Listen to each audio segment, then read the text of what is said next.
Hello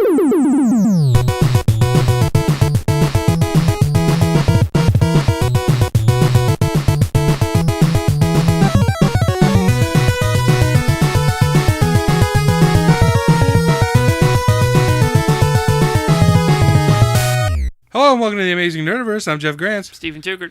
This is the podcast where we talk about all things coffee. We're talking, coffee beans.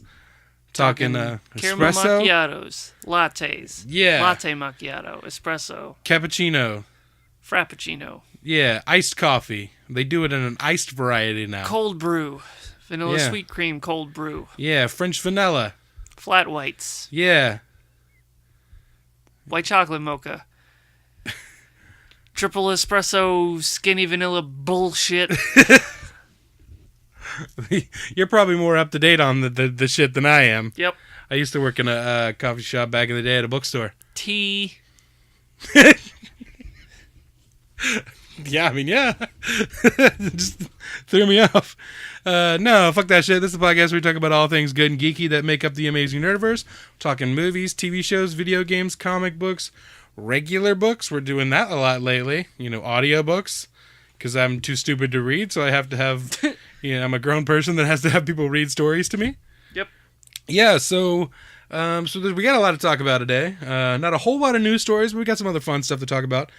First up, before we get into any of that, I would like to point out that we're recording this on Tuesday. This Saturday, September 9th, is the 1-year anniversary of the Amazing Nerdiverse. Gross. Do you have any big special events planned? Nope. All right. Just wanted to point it out, saying we've been wasting a year of our lives doing this. Kind of. Yeah. Okay.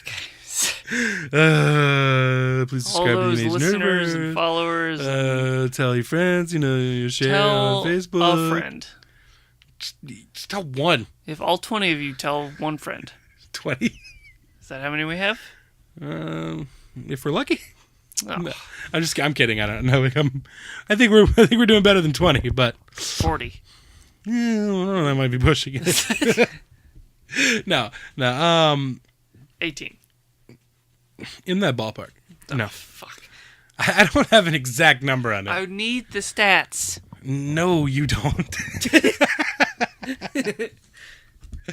All right, so we just got back from seeing It tonight.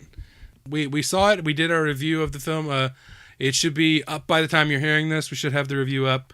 I just wanted to point that out there, so go check it out. I also want to talk a little bit about some of the stuff about the sequel.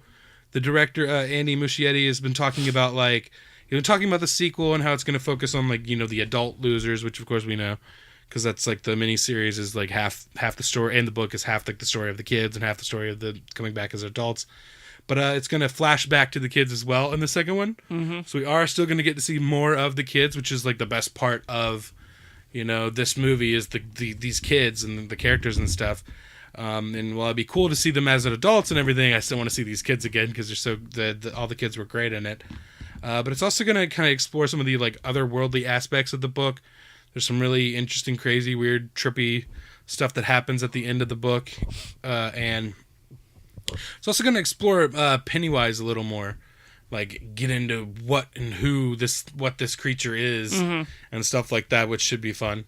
Do you want to know more about what he is and who he is, or do you want it to be a mystery? Well, I mean, they explored this stuff in the book, so I kind of already know all that stuff. I mean, it doesn't go I'm not expecting it to go. I mean, do you think they would take liberties with the movie? I mean, they did with the first movie. Mm-hmm. They took a lot of liberties, but I mean, the liberties they took worked for me. But I don't know, and that is the kind of area of stuff where the miniseries took more liberties in. So if the sequel is a little more accurate to the book, then because as I said in my review, the movie the miniseries, especially with the kids, the stuff when they were kids, it was pretty much all from the book. And they really only kind of diverted and did different stuff in the adult stories.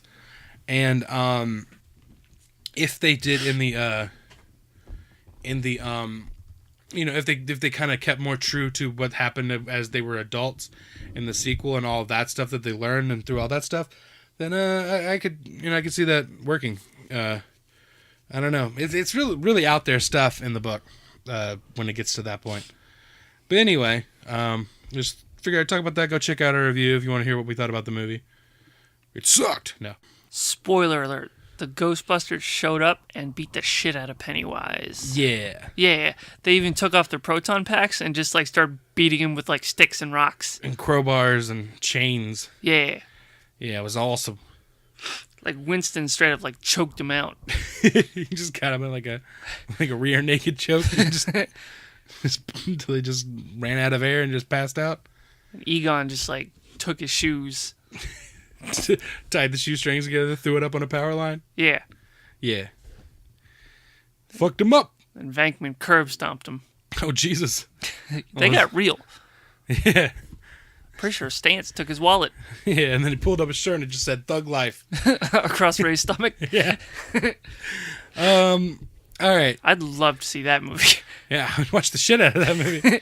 All right. So this past weekend was Dragon Con in Atlanta. I got to go to Dragon Con on behalf of Heroic Hollywood. That was a lot of fun. Mm-hmm. This is my 7th year going. Okay. How many times have you gone? 6, I guess, then. 6? Okay. Yeah, I think I went 2 years in a row, missed 2, and then I've been going for the last 5 years. So over the past 9 years, I've been 7 times. It's always a lot of fun. It's always a blast. It's always like my vacation. Like I don't really ever really get to go anywhere. Don't really have time or funding to do that sort of thing. So Dragon Con is like what I do. Like that's my one thing I look forward to every year. Would you consider Beetlejuice to be a clown? Ish, not really. I mean, he's clown-like for sure. Like as far as looking at it as like Michael Keaton as an actor and has to wear like the colorful stuff and the makeup and the wigs and stuff like that. It kind of is very clown-like. But I don't know in the world of Beetlejuice, what is he fucking supposed to be like? I mean, I'm going really based off like clown, the white face with the. Yeah. He's kind of dressed as if. Yeah, he's very clown-like. Because like, who would win at a fight, Pennywise or Beetlejuice? I don't know. I think Pennywise probably. Yeah? Yeah. Who would you root for? Maybe Beetlejuice. I hope they make that movie. That's where your allegiance lies. Yeah, I want to see Michael Keaton. There you go. Michael Keaton and Tim Curry surprising those roles, going face to face. Those movies came out around the same time. Yeah. If they did this movie in like 1992 or something, let's do it up. That would have been amazing. All right, Dragon Con. Yeah.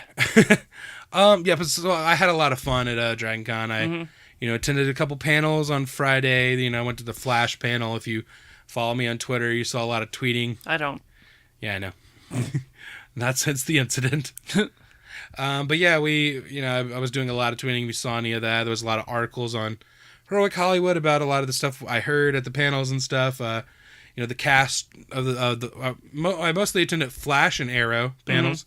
So Arrow was just like one little story beat where Willa Holland said she really wanted to see a female-centric, like all like girl team-up episode of Arrow with with Speedy and Black Canary and Felicity and stuff. And and Mark Guggenheim, the EP of Arrow, recently kind of touched on this a little bit and saying that he would love to do something like that. That's on like their bucket list, but he doesn't want to do it unless he can include Sarah Lance as well from Legends. So they'd have to find a way of bringing her over, but they totally should. Like I would love to see them all kind of do that. And like they've been talking about Huntress coming back for an episode at some point later this season. So be a good I don't know, idea. it'd be cool. Like do some Birds of Prey type shit.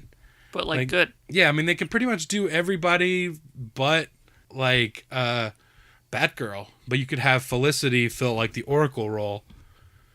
They should do Batgirl though. Just throw her in there. Why not? Yeah.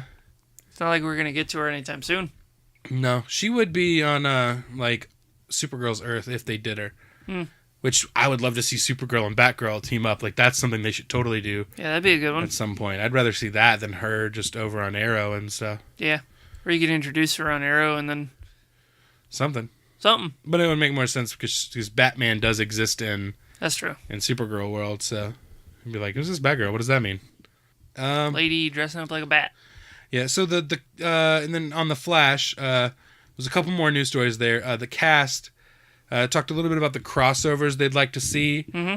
John Wesley Shipp said that he would like to see Jay Garrick, because he's playing Jay Garrick now. He'd like to appear on Legends and work with guys like Brandon Routh and Victor Garber. He said he's known Victor Garber for a long time, so I'd really like to work with him in that capacity. I was thinking, they were both on The Flash. I don't know if they've ever really worked together, though. I doubt that they've crossed paths on the show. I don't remember it. I mean, maybe in like back behind the scenes kind of thing, but Yeah. I don't remember if those two characters really interacted much, because I believe by that point, Legends is going into its 3rd season.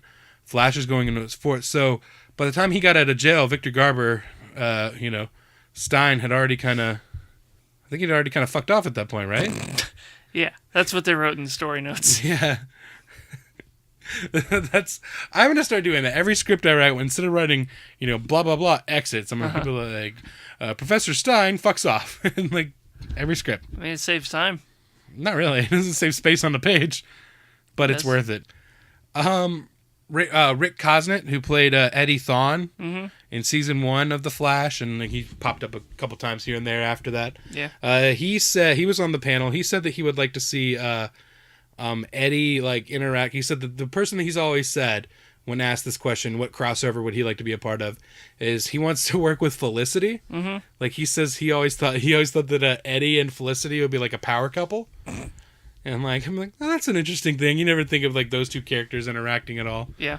Whatever. And then Matt Lesher, who plays Eobard Thawne, aka Reverse Flash, he said his was a much different idea. He said he wants to have a scene where he interacts with a different version of Eobard, and just two like kind of Reverse Flashes interacting.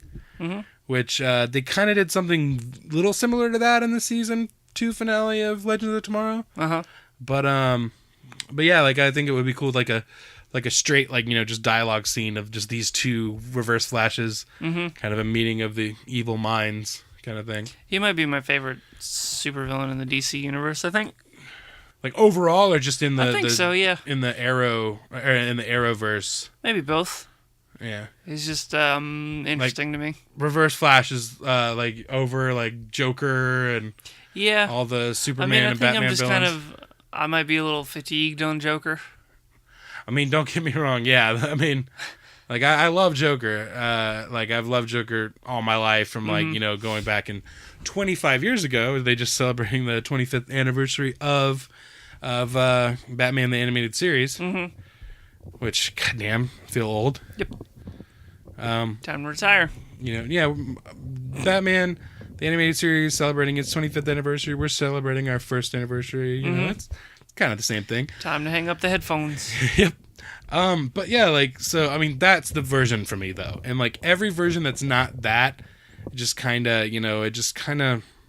yeah, they just overuse him in everything. Movies, TV, like, comics and all that stuff. Like, there's just too much oversaturation of Joker right now that there's so many other great villains out there. You're right, like Reverse Flash.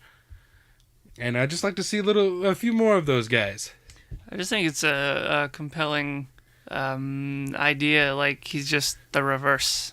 And it's in the name, and it's a striking costume. Yeah. And he just straight up hates the Flash. I mean, Joker is like pretty opposite of Batman in a lot of ways, but he's not there's like... no like history with like clowns and bats being... No, but like, I mean, with Flash, it's like a simple, you could just look at it as simple as like, oh, he's exactly like the villain, or like the hero, but opposite. Yeah. Kind of thing. Exactly like this, but villain version. Yeah. He's just the evil speedster and stuff, so you could look at it that way. I like the character and what they've done with it, but on paper, he's kind of just... Oh, it's like evil him. Like, same thing with, like, Black Adam's, like, evil Shazam. And stuff like that. Anyway. So, yeah, at the panel, John Wesley Shipp also talked about someone asked him about if we might ever see him wearing his 90s costume from The Flash. The 1990s TV show version of The Flash. They'd have to remake that costume, though, wouldn't they? Yeah, they'd have to remake. I doubt that. And he always talks about how like there were like I think he said there were like 4 versions of that costume. Yeah. And they'd put it on him, and then like they'd take it off, and they couldn't wash it or anything like that, and they would just have to hang it up and let it like drip out. Ew. all the sweat and stuff, and they would just spray it down with Lysol and everything, and he'd put it on the next day, and it still wouldn't be dry, and gross stuff like that. Yeah, it sounds disgusting. But, like, it would be cool. I mean, today, with today's technology, they could probably find a way of doing it a little better. But, I mean, the tricky part is, like, why would Jay Garrick put that on? No, well, it's not that. It wouldn't be Jay Garrick putting it on. It would be the multiverse. Remember? Oh, yeah. Okay. Remember, we saw in the multiverse. Didn't we see a glimpse of that Flash in the when he went through the Speed Force the first time? I don't know. When we were seeing all these other things and everything early on, like when we saw like the Legion ring. And, do you mean like just a straight up clip from the '90s Flash? Yeah. I don't remember. Yeah. All right, take your word for it. Yeah. So they did that and like Supergirl and like the Flash Museum and all kinds of shit in there. Mm-hmm. And like the thing where Barry was in prison while his dad was talking to him, and we've seen that, right? I don't know. Now that I think about it, I feel like we have. Can't remember. I always felt like that was because in the comics Barry ended up killing Reverse Flash and he went on trial for it. Uh-huh. And I guess I always felt like that would be the perfect way of having Barry in jail. Mm-hmm. But I don't know. So yeah, he did discuss. He did comment on that. He was saying like, you know, it would be cool to do that sort of thing, the multiverse type thing, and just it would also just be cool to kind of see, like, catch up on that show that was canceled like after a season, and just going, this is what's going on in that world 25 years later. Still running around. Yeah, he's still the Flash. But, yeah, that would be interesting. And they've brought back all the other cast members of that show at different times. They could bring them all back again and, like, just catch up with Dr. McGee and his buddy. Forgot what his buddy at the lab. I forgot his name. Yep. Alex Mendez played the character. He popped up in an episode or two of The Flash lately. Trickster again. It's always good to see Mark Hamill as the Trickster. We've seen two different versions of Mark Hamill's Trickster now in this version of The Flash. They can revisit that one too. Just be that's the same one. Yeah, just do it.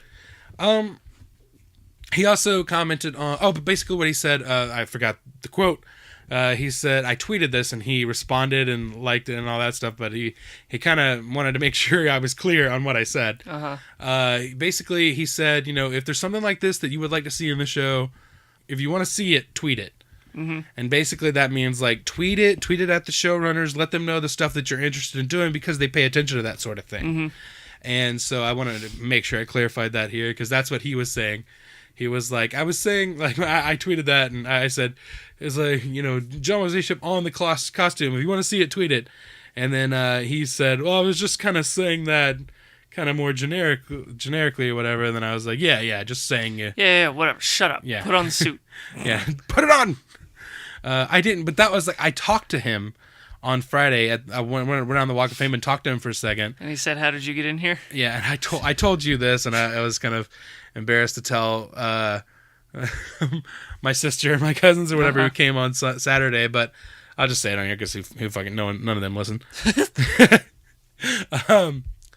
Yeah, like I talked to a lot of people on at the Walk of Fame at Dragon Con, and I went up to him and I, you know, just talked to him for a second, and I was just like, you know, I was like, I grew up watching this show with my dad, like when it aired in the early 90s and stuff, and like, I don't know, it just meant a lot to me, and I kind of teared up a little bit, like kind of got not like teared up or like a bitch, straight up, yeah, like a straight up bitch, you know, like not like crying or anything, but just I did kind of get glassy. I talked to him and was like, wow, this is like a guy I used to watch with my dad, and it was just I just had fond memories of that. And he's playing a dad character. And he's playing a dad character. Well, he was playing a dad character. Now he's playing like Jay Garrick, which is something I also told him about. I was like, I was rooting for that since day one, and like I'm so glad he got to do that too. Yeah. And like kind of got the best of both worlds for me in this new version of the Flash. And so yeah, that was great. But pretty much every time he's in an episode, I'll cry. Yeah. Him and he brings the feels real good. Yep. And Joe West gets me more often than not in that show. He's so damn good. So one last thing about the Flash panel. This was another really cool tidbit. While they were talking about some of the crossovers they want to see on the Flash, John Wesley Shipp said, he's like, just out of the blue, he's just like, this is something I wanted to see for a while. He's like, have you ever heard of a character called Rose and Thorn? From the DC comics, and some of the people in the crowd like kind of clapped. It wasn't like a widely, not everybody immediately responded, but some people did it. And then he kind of just pointed to Michelle Harrison, who plays Barry's mother, Nora Allen, on the show. She was on the panel. He just kind of pointed to her, and he was like, "How cool would that be? Like an, Earth 3 version of Nora Allen would be this character Rose and Thorn." And I did some research, read up about her. Her name is Rosen, quote unquote, Rose Forrest. She was the daughter of a slain Metropolis police officer who would go to sleep at night, and her other personality called Thorn would wake up and go out at night as a vigilante, and she would take down the gang that killed her father, and stuff like that. And I think that would be really cool, like, just an interesting type character, but it'd also be really cool to see, the actress that plays his mother, who, went up to her too. Okay. And she was like, "Security. How did you get in here?" Yeah, no, but I went up to her, I was like, "You have made me cry so many times." I just kind of, that was like my lead in on that. I was like, "You made me cry so many times. Thank you." And I also asked her about this. I was like, the thing you was saying on the panel about Rose and Thorn. She's like, "Yes, I'd really love to do that." And like, well, I mean, any actress would be like, "Oh, more screen time, yes." No, I mean, it's not always like that for me. It's like, it is when you're trying to pay the bills. Well, no, but like I see it as like they see these things and there's like, that would be really cool, like opportunity to play like a like a superhero, like all these people in these shows that don't really get to do that stuff. They don't get to play dress up and play superhero. Yeah, like a lot of them, like when given the opportunity to do that, would love to do it and jump on it.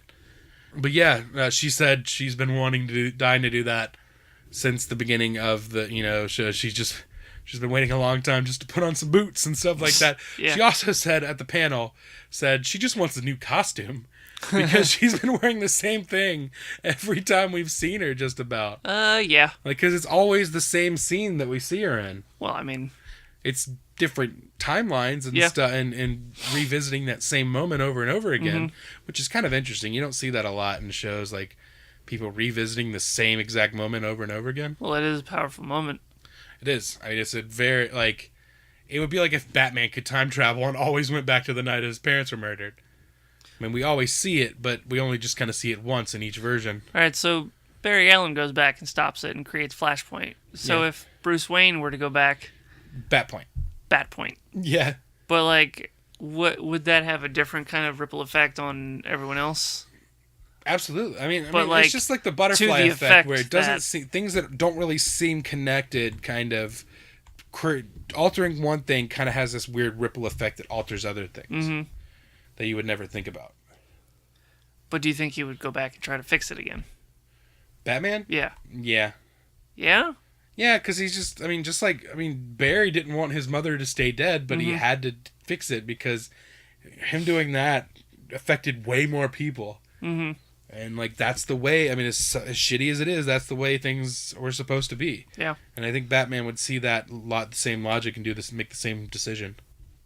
All right, so it's also come to my attention here that there's another version of Rose and Thorn that John Wesley Shipp could be talking about. He did say Rose and Thorn, though, which, when I look into Rose and Thorn on the DC Wiki, it takes me to the kind of, I guess, would that be the New 52 version? Or no, it's a later version of the character. The Rose Forrest character is a later version of the character. There was a character from the 40s, first introduced in 47, called Rose Canton, who was a Jay Garrick villain.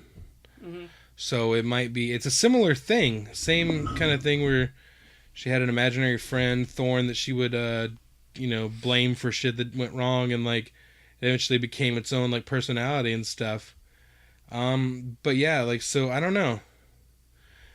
Maybe she could be the villainous version of Rose Canton or the heroic version of this Rose and Thorn character. What would you prefer? Well, I kind of saw it as the way he said it. I guess at the time I read that it would be someone that he could maybe be romantically involved with. So maybe a vigilante might like, I don't know, I could see like maybe the Flash going home, be with this woman, and then him not knowing that at night she goes out as a vigilante. Or you could just have them fighting each other. Yeah. And like either way, it would be interesting because of their history, those actors, the characters that they play, you know, in the other timelines. Like, it'll be interesting to see either way, I guess. It does say that at one point Rose developed a crush on Alan Scott, the original Green Lantern, which that would be a cool character to introduce in Jay Garrick. Dude, they should do a whole episode of just Jay Garrick Flash World. Like, I mean, they could do that in Legends. Yeah. But like, just what, like, either way, it'd just be cool to see just like a whole episode of like, this is what that world is like, and like leave like I would be down to see just an entire episode of that, and you don't even visit Earth 1 at all, like and Barry and them don't even go to that. We just see what's going on over there, and somehow the story leads Jade Garrick to have to come to Earth 1 at the end for some reason because he needs something. I don't know. He lost his keys. Yeah, he can't get back in the house and needs the Flash to get him a new set. I don't know. But anyway, yeah, so there's two different versions of Rose and Thorn. I'm not entirely sure which one that John Wesley Shipp was referencing, but they both kind of have the whole, you know, green boot, like green costume and stuff like that. Although this one looks a bit more slutty, so I don't know. The Vigilante version. I don't know. I'd be down for both, though. Yeah. All right. More Jay Garrick is good for me. Yeah, anything with that guy. So yeah, at Dragon Con was a lot of fun. Mm-hmm. Met a lot of people. Michael Rosenbaum, Lex Luthor, he was really cool. Did he tell you about his lawyers and doctors? No, I should have asked. I was like, I'm sorry, do you know any good doctors or lawyers? He's like, what if he knew precisely what you were talking about? Yeah, he was gonna. I'm gonna try because he's doing a podcast now, and it was cool. I got a picture with him with a group. You know, everything is so fucking expensive there, and right. I was there like on my own dime and shit. So I was very kind of tight with my money. Didn't want to spend a lot, but I think we kind of split a group photo with him and stuff. But my sister bought an autograph, and then he gave me one for free. So I'm like, fuck you. He gave me one for free because he's got a new podcast. And he asked us to subscribe to it. I subscribed to it right there. Signed a little postcard for his podcast. Got it free, but I should have asked him to be on our podcast. You should have. I don't know why you didn't. Well, because we're not really supposed to do that. Like, press. Like, you're not supposed to request interviews and everything. Yeah, you wouldn't want us to get more than 18 listeners. Fuck you. What's the name of it? Inside of You. He said he had Tom Welling on an episode and some other people. He had Nick Swartzen, Harlan Williams, Eli Roth, Dax Shepard, John Heder. Where's Tom Welling? I don't see the Tom Welling episode, but he said... He lied to you. He lied to me. I mean, maybe he said he was going to have him on there. You better have him on there. I mean, that's... Who else are you gonna... Because, like, when you think of one of them, you think of the other eventually. Yeah, if you're a Smallville fan. Or you could think of the other people from Sorority Boys. No. Which I do all the... I mean, Harlan Williams. Yeah, duh. Harlan Williams is one of those guys. He just needs that other guy, and I don't remember his name. Dude from Full House? Not Full House. No. Seventh Heaven. Yeah, one of those. He wrote, I have a fat ass on my sister's autograph. And that, not very nice. I mean, like, he didn't say she had one. He said he had one. But he was cool. Like, everybody I met was pretty cool. Like, Kane, the wrestler, sitting there in a t-shirt and his mask. Mm-hmm. that was delightful. John Wesley Shipp, Michelle Harrison. Saw John Barrowman around. He's always delightful. Are you 100% sure that it was Kane in the mask? Yeah. How do you know? Because you can see this much of his face. Well, I mean... You get a look-alike just in this region? Yeah. I mean, Batman. I guess. Can you tell who it is just by the... Well, when you know when his picture's right there next to him on the thing. Was his picture next without the mask up on the thing? Yeah, well, on what's the banner. The point of wearing the mask? Because it's Kane. You want to. If you meet Kane, you want Kane to be wearing the mask.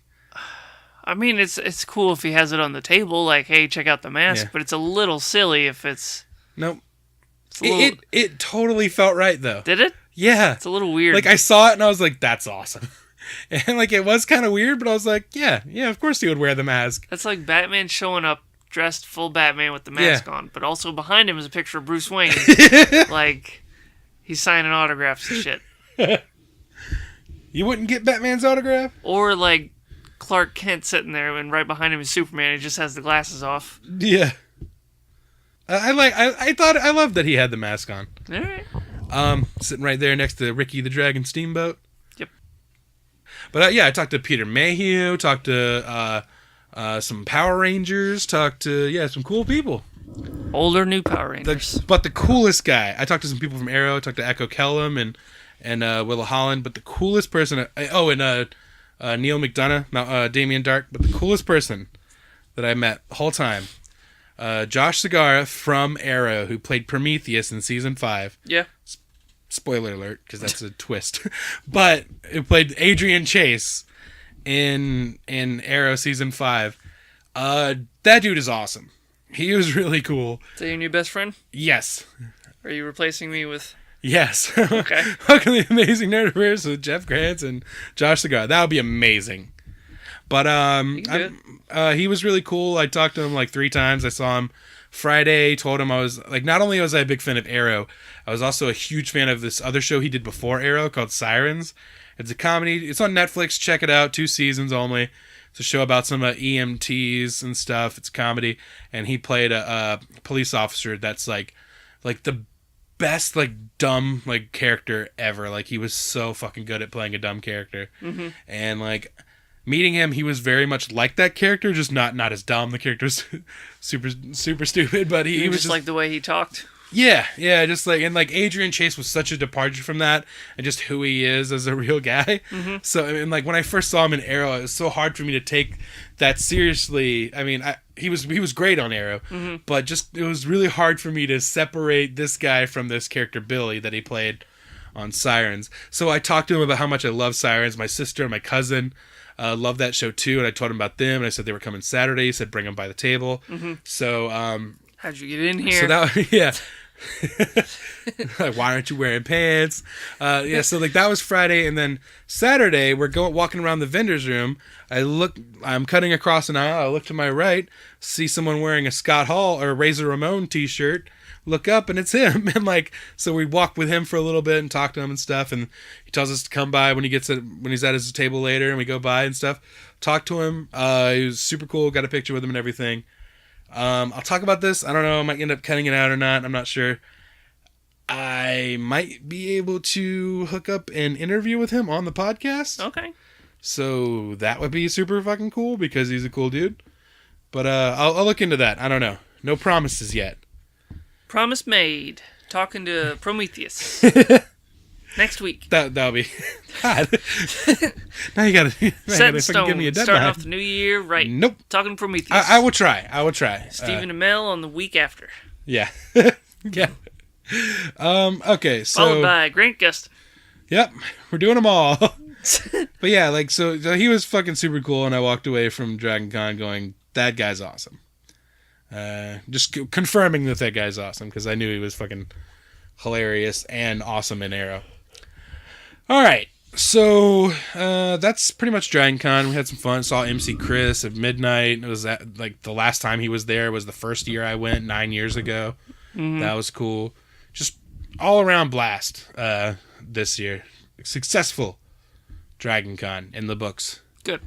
The first episode of this podcast was us talking about Dragon Con. Was it? Yeah. Huh. It was us talking about Dragon Con and our summer movie kind of look back, and everything. All right. Let's talk about the news. Is that what we were doing? No, that's what we're doing now. Oh. I was talking about Dragon Con. The news? Kind of, but this is the official news that stuff that happened that we're reporting on and shit. News. All right, this is some breaking news. Just came out today. Lucasfilm has revealed that Colin Trevorrow has officially left the director's chair on Star Wars Episode 9. What does that mean? That means he ain't directing that shit no more. Oh. Colin Trevorrow, who directed Jurassic World and Safety Not Guaranteed, he was their choice, and we knew for a while that he was going to be directing this movie, but now he's out. And like this is a pattern kind of establishing lately over at Lucasfilm. Like, it seems like I don't know, we didn't hear really any trouble or anything like that with J.J. Abrams on The Force Awakens. On The Force Awakens, it's plural. We didn't really hear anything about this on Episode 8, The Last Jedi, with Rian Johnson. But on Rogue One, there was, they brought in Christopher McQuarrie to do some reshoots and stuff like that on the film, and it wasn't really a big deal because Gareth Edwards kind of played ball with that, and he was like, okay, cool, do what you got to do. He understood it's the studio's movie. That's fine. And then we saw with Han Solo, Lord and Miller, they didn't want to play ball with that idea, and they left. They officially exited the project, and Ron Howard stepped in. Now this is the third issue with the director of them not seeing eye to eye with Colin Trevorrow, and this is interesting. They're saying that his vision for the film is no longer aligned with their own. So I don't know. And like when it was first announced who would be doing these films and everything, Rian Johnson was said to be writing and directing the second Episode 8, and he was also supposed to be writing a treatment for Episode 9. And then Colin Trevorrow and his writing partner, who I don't have the name in front of me at the moment, but they wrote Jurassic World together and stuff. They were supposed to be writing the script for Episode 9, and then Colin Trevorrow was going to be directing it. And then it came out that Rian Johnson was no longer writing any part of Episode 9. And then it was just Colin Trevorrow. I'll do it. But Rian Johnson is a great writer, and more so than anything, everybody from the Last Jedi, whenever they talk about Rian Johnson, they say how great of a writer he is. And he is a great writer. He's done films like Looper and Brick and The Brothers Bloom and stuff like that. He's a fantastic writer and director, I feel. But I'll do it. I know you will, but they don't want any part of that. You sure? I mean, I could ask him, but spoiler alert, I know what they're going to say. I mean, how hard could it be? Who? You just tell everyone action. They zip around, do whatever. Maybe that's why they keep having these issues with these directors. It's like, there's something that we're looking for that we're just not finding with you guys. I mean, like, later on, the computer guys put in all the monsters and ships flying around, right? That's all it is. So you just kind of stand there and eat craft services while the people pretend, and then they just add all this stuff in post. I could do that. Yeah. Why not? All right. Doesn't sound hard. All right, just send them your resume. Like it's hard? Just send them your resume. All right, but so right now it's uncertain, but Deadline is reporting. This is according to Deadline, but we haven't had any confirmation one way or the other. But Deadline is reporting that The Last Jedi director Rian Johnson may actually return for the sequel. So if he does, that would be cool. Like, first of all, the film is supposed to start in January 2018, start production. I would like to see him come back because as far as directors go, I think he's a stronger choice than Colin Trevorrow. I know a lot of people are mixed on Jurassic World. Like, some people loved it, some people hated it, some people I like parts of it. Yeah, I liked it. But Jurassic Park is like my favorite movie of all time, and just there was so much like for me, it felt like fan service as far as like that's the version of that I've always wanted to see. That's the sequel I've always wanted to see, is like the park actually open for business and then shit goes crazy. Like, I always wanted to see that, and I felt they did that stuff just fine. I felt Chris Pratt fist fighting anything. Yeah. Trying to think of what dinosaur I wanted to see him punch in the face. Any of them. Yeah. So I don't know. Hopefully he may come back to do that, because I do think he would. I was more excited about Rian Johnson doing a Star Wars movie than Colin Trevorrow. All right, a little more Star Wars. Paul Bettany, Vision from the Marvel movies. He's joined the cast of Han Solo. Don't know anything about the role he's playing, but that's cool. He's a great actor, so always exciting to see them add great actors to these films. Yep. You don't watch Star Wars Rebels. No.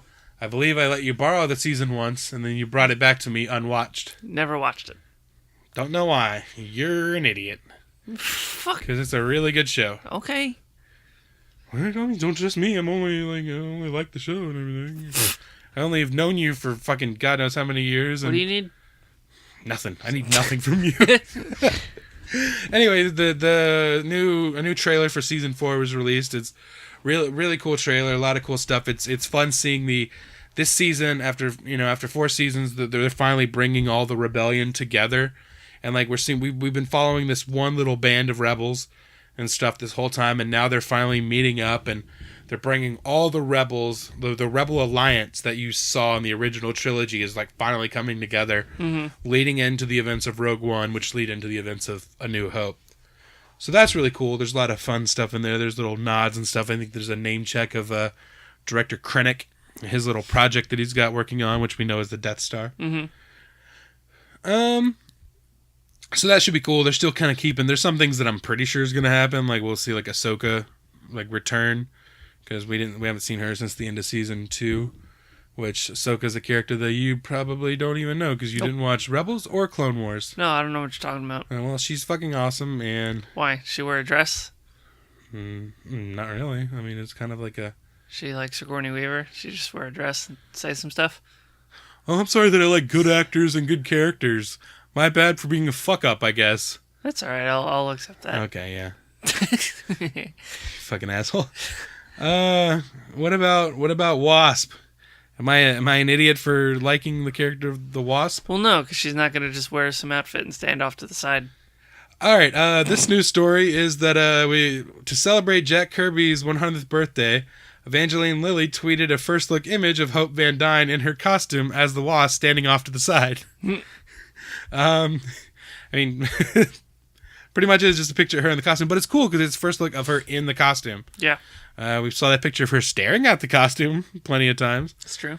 But yeah, she's in the costume minus the mask so you can see her face. But yeah, this is our first look at the costume, which I think is probably, it's not the same costume that we saw in the flashbacks in the first Ant-Man. Right. But is she going to be in Infinity War? Not in Infinity War, but Avengers 4. Oh, okay. Because Infinity War is coming before Ant-Man and the Wasp. Yes. So. Okay. Gotta establish her in a solo movie first. This is. Oh, God. I mean, this is that. Are you talking about WB? No. No, you're not there yet? No. This is X-Men, Dark Phoenix. There's a couple topics when they come up. It's either hit or miss for us, and this is a bummer. So X-Men, Dark Phoenix. Remember, I've been talking about how the Dark Phoenix storyline, they're introducing characters like Lilandra and the Shi'ar Empire and this like cosmic stuff that they did in the comic books that was really cool and totally would be cool to see because they've never explored that sort of thing in the X-Men movies.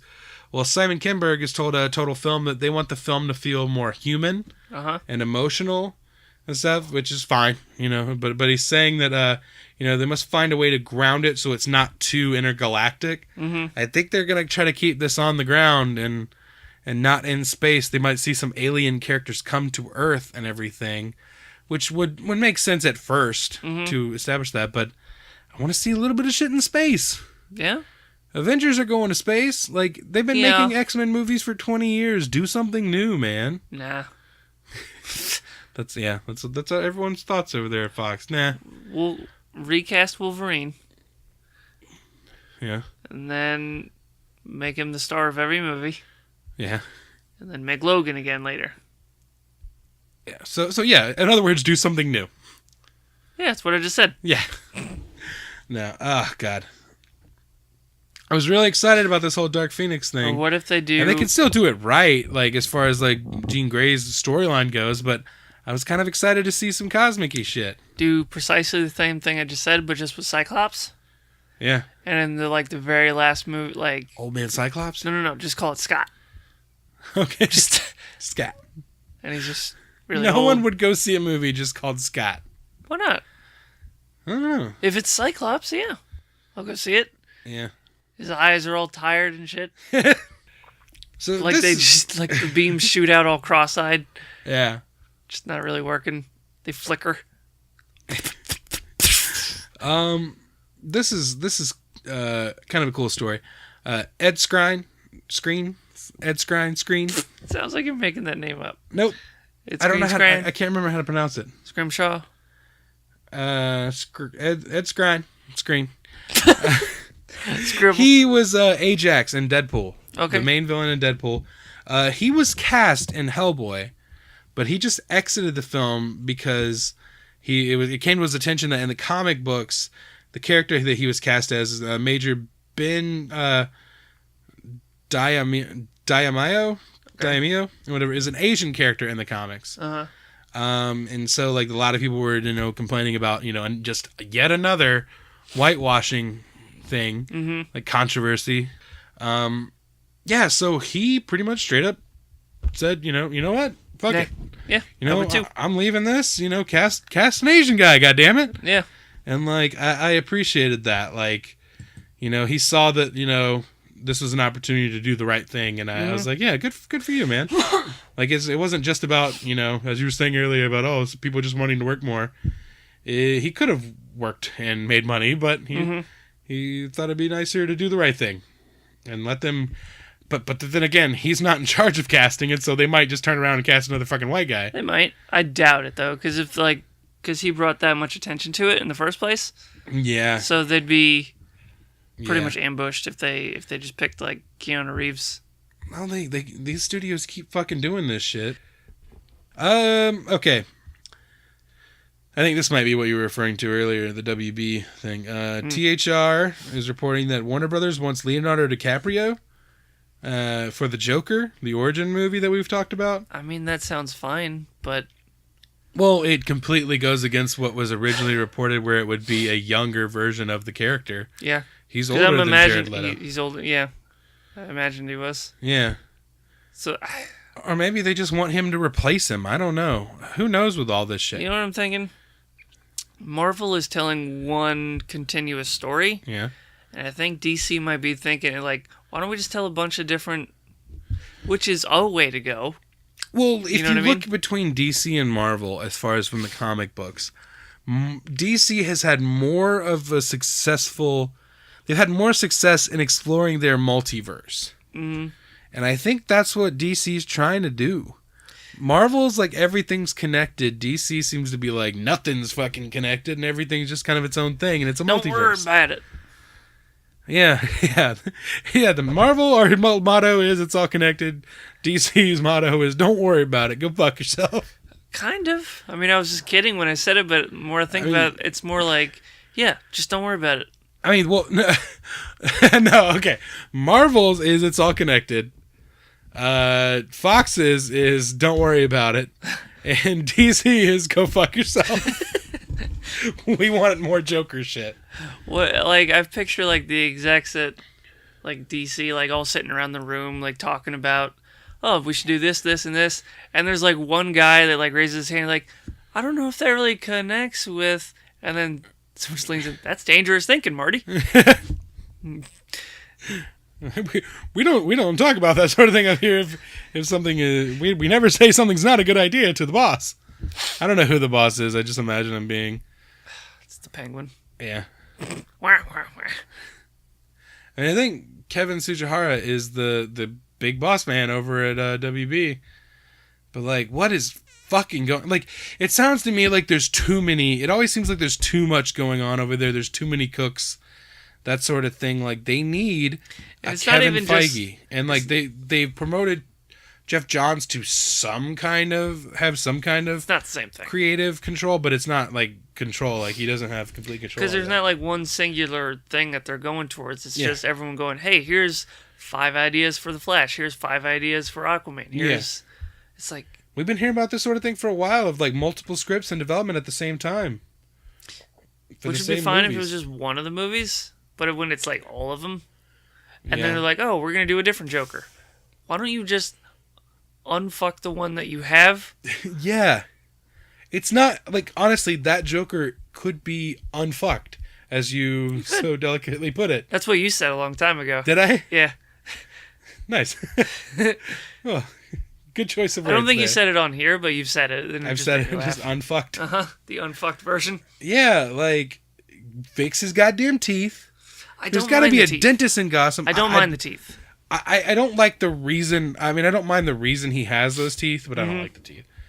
Joker could get. I mean, he could get the tattoos removed, all that shit. Like Joker has gone away and come back so many times in the comics and just had different things going on.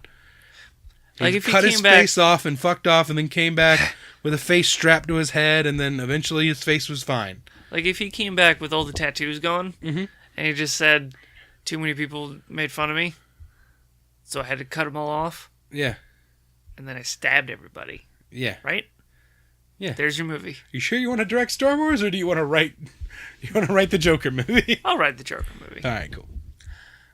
So basically, they're saying that this like the whole reason that the whole talks of Martin Scorsese seem to be pointing now to, his best buddy Leonardo DiCaprio. Well, that's how you get people interested. Yeah, Because at first I thought Martin Scorsese was going to be directing a Joker movie. So I was Yeah. like, yeah, sure. yeah, I mean, I was half like, yeah, sure, great. yeah, And then half like, I mean, why are you doing this if you don't yeah, connect it to anything? Like, I mean, I guess it's fine, but yeah. But yeah, so apparently Martin Scorsese is all because Warner Brothers has a big boner for Leo. I mean, how many Joker movies do we need? 0. Like, put him in a Batman movie and make him a good villain, but like, that's the problem. He's been the villain of a Batman movie twice already. And I think they're just trying to find new ways of using him when the best way to use Joker is as a Batman villain. Yeah. Like, you're not going to do anything better than using him well as a Batman villain. We haven't seen him fight Batman yet. No, we have not seen those two characters together in the movies we've seen. With both of these characters, we've not seen that Batman and that Joker together. Yeah. Tired. Yeah. I'm tired of talking about this too. We've been talking about this shit for a year now. I mean, honestly, if they use Flashpoint to fix everything, great. But they won't. Yeah, no, they're going to use it to fuck it in the ass even more. All right, so Humberto They're going to give us Gonzalez. another Batman because they're going to make Jeffrey Dean Morgan play Batman. Yeah, And then they're going to say, we're going to pick a different actor to play it. yeah, yeah. I bet you. I just 100%. Yeah. They're So- taking Rick Grimes. Humberto Gonzalez of The Rap and of Heroic Hollywood has revealed that this is that the Leonardo DiCaprio thing is still far from a sure thing. It's just they want him, but it's not like any official offers have been out or anything like that. Also, Jared Leto's not too happy about this. I wouldn't be. Yeah, I mean, say what you want about like his version of it. Like he had the role, and now they're kind of fucking him here, like with all these other versions of the Joker and stuff. It's like Ben Affleck is just like slowly backing out of the room. Yeah. Like, I'll let you guys handle this. Yeah. So this is another rumor, courtesy of the hashtag show. I'll get through this quickly because it's also kind of been debunked. But they're saying that one of the front runners for Shazam was John Cena, and I was like, I've been talking about this since day one. Looks like him. Yeah, I mean, like, there's not a better casting than that. But they also said that Joshua Sase, I don't know, it's Sasse. A lot of S's. Jason Mantzoukas. Yeah, I wish. Right. From Gallivant, they're saying he's also up for the part, but Humberto Gonzalez has debunked that rumor, saying that they have not seen him for that. Mm-hmm. But he didn't say. I mean, let me double check. John Cena? He didn't say anything about John Cena. I can double check though. I'm hoping the John Cena part isn't off the table because I would kind of dig the. All right, yeah. So Humberto tweeted, "The Shazam story is not true. There are no front runners. Joshua says can't be a front runner because he hasn't even been seen yet." That's all he said. He didn't say if anything about John Cena, whether he was seen yet or not. I don't know. I would like. You can't see him. Oh goddamn! Right. Yeah, I think someone tweeted that in response. I don't know, but maybe we will see him as Shazam. Mm-hmm. I honestly, I can't think of someone I'd rather see as Shazam than him, though. Yeah. Like, as far as body type, if you want to put, like, I used to say this all the time, but, like, these wrestlers have the physiques to play these comic book characters, and not many actors have that. Yeah. And especially because they've cast all of them as these characters already. like some of these big guys like Joe Manganiello and stuff who's supposed to be playing Deathstroke, and all these guys are taken now, man. Yeah. Like wrestlers, you gotta start looking to wrestlers for those physiques and shit. Like we just saw the new trailer for Blade Runner tonight, but like Batista's in that shit, but he looks like he looks very different. Yeah. Like he looks like he's doing a character. He's not like just being just like a wrestler, like in a role with very little dialogue and he's just the muscle for some bad guy. He was like a legit like character going there. It looked like there was a performance going on there. That's really intriguing to me. Mm-hmm. But anyway, I've been calling for it. I hope it turns out to be the case. I don't know, but he's saying there's no front runners. So, all right. This is big casting news. THR is reporting that the Titans TV show, which I will again remind you because you keep asking every time we talk about it, is going to be on the DC streaming service that they're doing. It's gonna be Titans and Young Justice, and those two things alone are worth me investing in this thing. Yeah.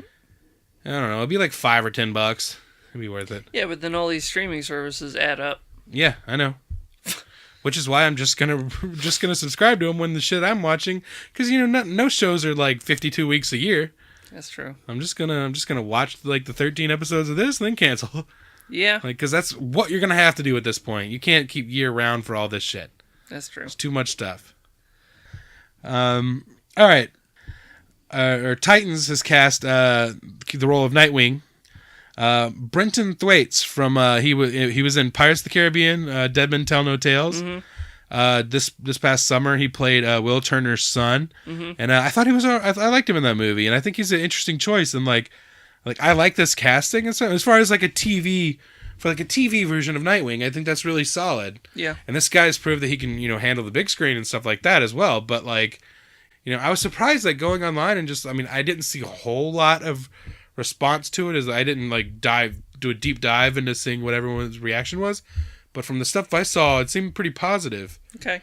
I'm interested. I will say this has been my favorite casting so far, because of age differences between Raven and Starfire. Like there's like a 16-year age difference between the 13-year-old actress playing Raven and the 29-year-old actress playing Starfire. Yeah.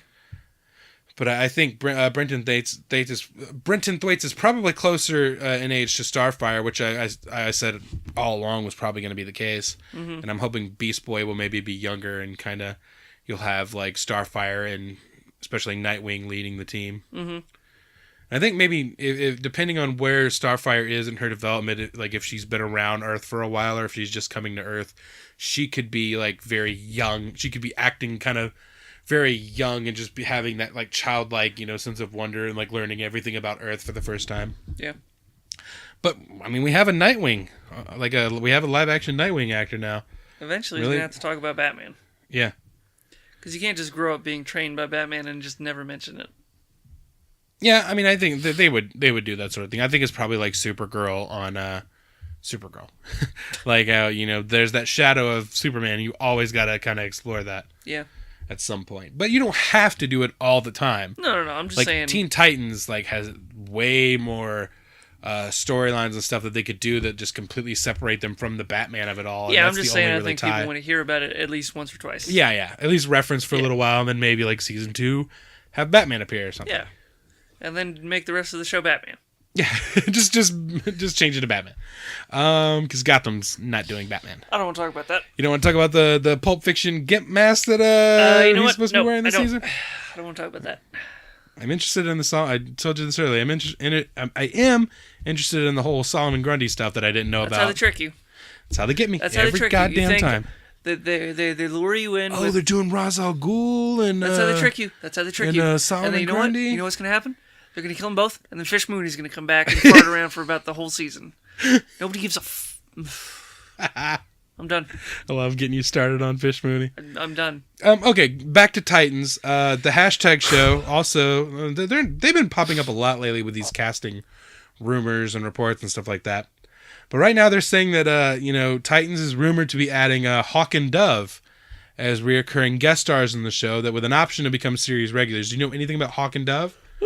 They're a guy-girl combo. They've been in some really cool like storylines. I think they were in like some of the Titans Rebirth stuff and all of that. They were members of the Titans before. I'm liking the I'm liking the casting, the rumored casting for Hawk. Dove, the Rebecca Rittenhouse, she was in the Mindy Project. Apparently, she's being eyed for Dove, and who they're eyeing for Hawk right now, Alan Ritchson, who played Aquaman on Smallville. Okay. I would like to see him playing a superhero again. Mm-hmm. Like, that would be cool. I think his name was somebody that was rumored for Shazam just because he kind of has like that kind of look. Yeah. But I like this. I feel like I would like to see him in the DC TV world again, because I actually dug him as Aquaman on Smallville. I just like that guy in general. He's like another one of those guys that like I saw him in superhero stuff, but I also saw him in comedies and stuff like that, and I love him in comedies too. Mm-hmm. He's funny. Yeah, he was great on Blue Mountain State. All right, Inhumans. There's a new. We talked about all the character posters, and then after we talked about it, this is from a while back. They released a Lockjaw poster, which Lockjaw's the one part of that show that I'm still excited about. But the first reactions are in, and they are not good. Like they are. All of a sudden, Iron Fist is looking good. I think Iron Fist is got a like. Well, at least if you look at Rotten Tomatoes. Like, there hasn't been a whole lot of reviews, because I think mostly because people just don't want to fucking see it. But as far as Iron Fist goes, I think it had a 17% on Rotten Tomatoes. Really? Wasn't that bad.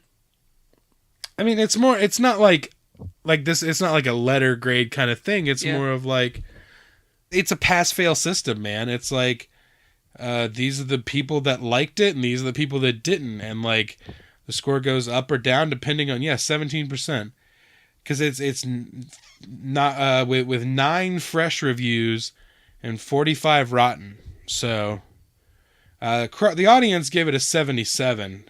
Yeah, that's fair. Like that's a percentage wise for the audience, which give it a C+. Probably a little high for my taste actually. And then now let's check out. Let's see what Inhumans has over here. If it has changed from when I checked it yesterday. Nope, 0. Whoa. But that's only out of 11 reviews, but all 11 people have given it a rotten score. Wow. Like, people are not liking this show, man. I'll give it a shot. I give everything a shot. Mm-hmm. I'm still fucking watching Gotham. God. Because I hate myself.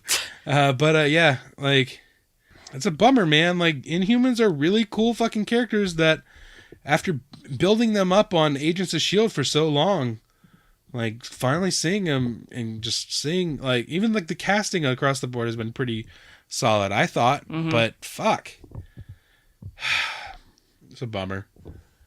Maybe it'll improve. Agents of S.H.I.E.L.D., I mean, I didn't hate it like it appears like I will hate Inhumans, but it improved, so maybe this show might. Maybe. Season 2, get a new showrunner. God damn it. Quit hiring this guy Scott Buck to ruin these characters that I love. Iron Fist and Inhumans. Like, 2 swings, 2 misses, don't give him a third chance. One more. He's got one more chance. Nope. Yep. Don't give him one. Give him Daredevil. Oh, God. Let's give him someone we love already and then let him ruin it. Daredevil doesn't wear a mask anymore. You can see now. Okay, all right, you get it. Like, seriously, he straight up said, like, when I saw a quote from him about Iron Fist that, like, he wasn't interested in doing anything comic booky and they had to sell him on the idea of doing the show. Well, then get him to fuck Quit off. fucking asking people who don't like comic books to do comic book stuff, because they're taking everything that's special about stuff and is just fucking sucking the life out of it. You need to put him in that costume. All right.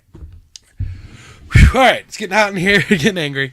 All right, one last couple things. Let's talk about some Marvel Netflix stuff, and then we'll shut it down. All right. Speed round. Yeah. Okay. Did you see that new Punisher teaser?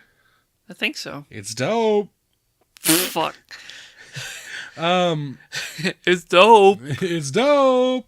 Is it the one where he's like smacking the ground and it's no, not that one. That was the one that was at the end of the Defenders. Okay. This one, it looks like a title sequence.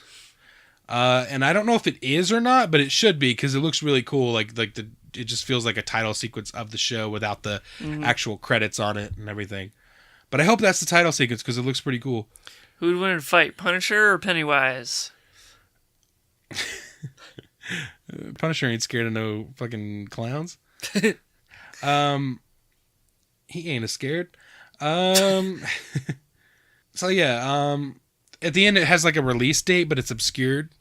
I've kind of been hearing like November-ish, like early November lately. So I'm hoping that's true because I'm really excited to see this, like adding another character to the Netflix world.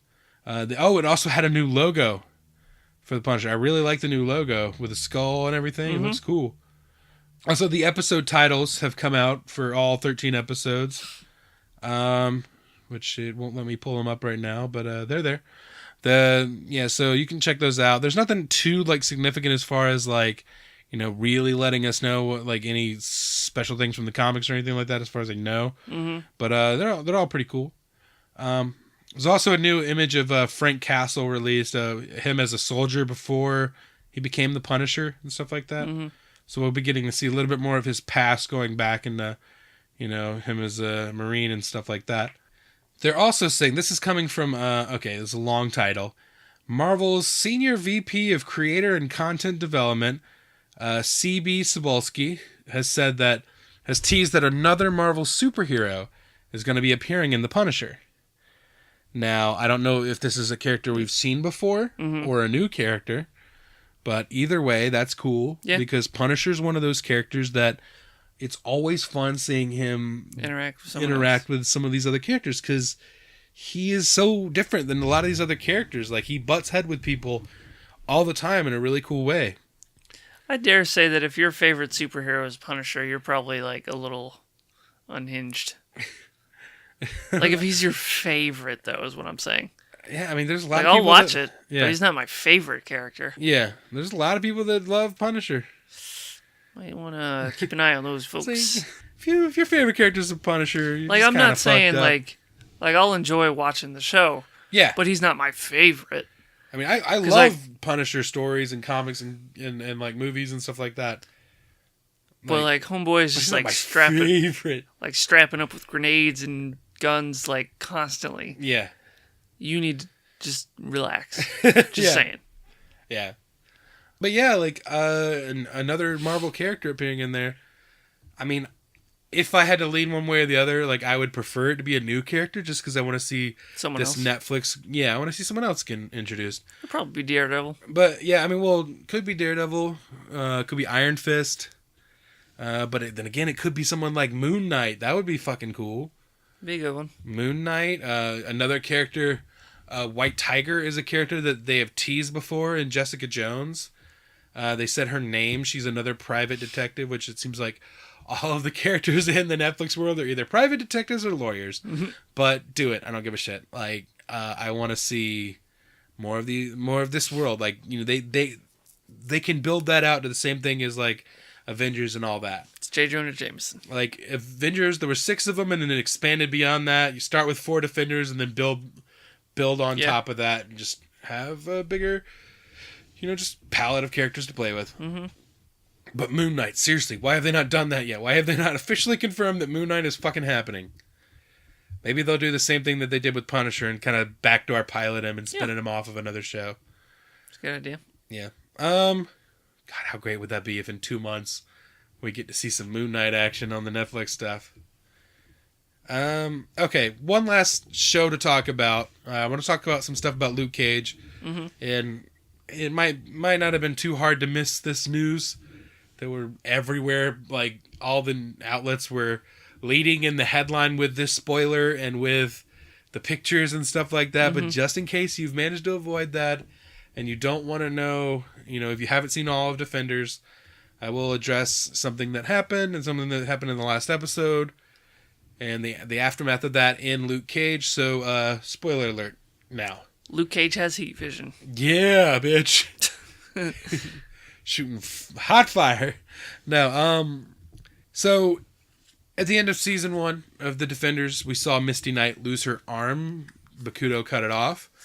And, EW has given us our first look at Misty Knight on set of Luke Cage Season 2, sporting her new bionic arm. Mm-hmm. I'm assuming Danny did it. Danny gave it to her. Yeah, that makes sense. Yeah, it's just the most probable thing. It would have been kind of cool if it was, related to Stark. Maybe Danny bought it from Stark. Could have. That would be a nice little middle ground. Mm-hmm. I didn't think about that. Because I could just mention it, and Danny, Yeah, but she's got it now, and I don't know if she's... Yeah, she's got it now, and I don't know if she's... in the comics, when she got the bionic arm, they gave her a desk job. Mm-hmm. She was no longer allowed out on the street being a regular detective, and she said, fuck that noise, quit, and opened up her own detective kind of private eye, kind of thing with Colleen Wing. Mm-hmm. So, but I'm thinking maybe they'll stretch that out a little more, because they got to the arm, the arm thing pretty quickly, so maybe they'll stretch that a little more, and have her, them trying to give her a shot as the detective, and maybe they start I don't know if it's gonna work, we're gonna put you on a desk, or maybe she loses her job for a completely unrelated reason. Yeah. But so that's cool. Also, a character named Comanche, who's played by former NFL player Thomas Q. Jones. He was in season 1 of Luke Cage. He was in prison with Luke Cage and Shades at a Seagate. He was hanging out with Shades and stuff. He's a character from the comics, and he's returning for season 2. So it looks like maybe him and Shades might be big threats in season 2 of Luke Cage next year. Okay. They've already done Diamondback and Cottonmouth. So, maybe do some Comanche and Shades action going on, and Mariah Dillard's still in play. So, see, that season is starting to shape up. We're getting better ideas of what's going on in Luke Cage. More so than any of the other shows, I feel like. Is that the next one? What? Is Luke Cage going to be the next one to come back? Probably. And then Iron Fist. Because I don't think Daredevil started filming. Iron Fist hasn't started filming. It's either going to be Luke Cage or Jessica Jones next, because both of those are filming now. Yeah. I don't know, probably Jessica Jones, because it might be a little overdue at this point. I suppose. Because it came out the same year that the season 1 of Daredevil came out. Mm-hmm. So it's been about 2 years between seasons. But yeah, I think that's everything. That's all the news that's fit for us to bullshit about. All right, if you like this episode, please do us a favor and subscribe to the Amazing Nerdiverse on iTunes or your favorite podcatcher app. And most importantly, leave us a review. It's really important to let us know what you think about the show and help people find this show. If you're watching on YouTube, please like this video and subscribe to our channel and leave a comment. Share this video or share the show with your friends on social media. On Facebook.com/TheAmazingNerdiverse, Instagram @AmazingNerdiverse, and on Twitter, I'm @Jeff_Grantz. I'm @Steven Tukert. And please go to TheAmazingNerdiverse.com for all that and very little more. Actually, there's some more. There's some other stuff that I've been twiddling with and doing some maybe a little article or two and some stuff like that that'll be exclusive to TheAmazingNerdiverse.com. But yeah, until then, check that stuff out. And I'm Jeff Grantz. I'm Steven Tukert. Catch you right here next time in The Amazing Nerdiverse. Hit 'em.